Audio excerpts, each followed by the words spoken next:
The biggest difference in the fourth quarter tonight? We had a couple of mistakes defensively, and they made us pay for it. It seemed like they hit three after three after three, and off our mistakes. It's nothing they did. Things we could have corrected, things that we could have controlled. You know, they got 37 points in our fourth quarter. Like, defending champs, you can't allow that to happen.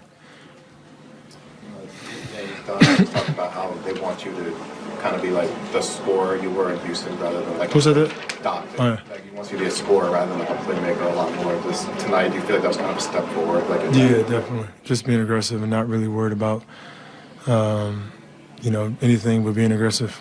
Getting my teammates involved will happen. But that was kind of my mindset tonight. You've obviously played on the ball a lot over the past bunch of years. It seems like when you're getting some of these swings, you're sort of not used to catching, shooting, being that open. Is that something you have to kind of retrain your brain? Yeah, that, and then the swing is there. You know what I mean? Like, I feel like they're rotating to me, so the swing opportunity is there. But that's something I do have to get used to, just by being ball dominant for so many years now. A guy like Joe who gets double teams in the post and the ball gets swung to me. Sometimes I got to shoot it. So I watch film and try to be better for next. As time goes on.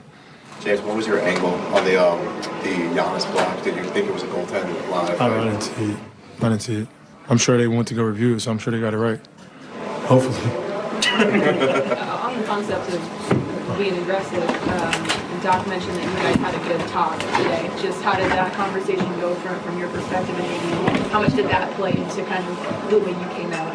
Yeah, I'm trying to get it right. Like, I'm trying to be the best James Harden I can be, and I'm trying to make sure that I'm doing the things necessary to help my team win. So whatever that needs to be. So I just kind of was I had to talk to him. We talked for maybe a half an hour on things, and he basically just told me to sum it all up, to go out there and just be you.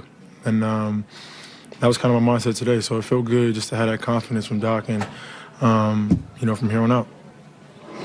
Sometimes these possessions can get overblown in the middle of the game. But where do you think you guys are as a late game execution team? Work in progress, something that we have to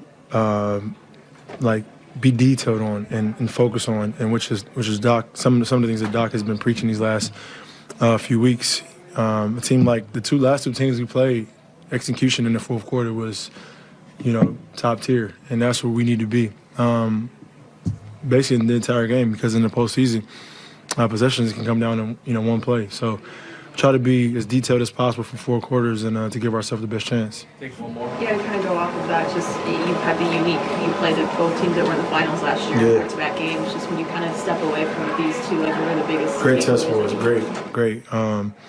We didn't win, both of the games, but we really gave ourselves a chance, and we did. We played two pretty solid games. We just had some missed lapses throughout the course of the games, whether it's in the fourth quarter, really based in the second half of the Suns game, and which they took advantage of it. So, some things to work on, some things to be mindful of, and just continue to get better. And we got 6-7 games left to get real.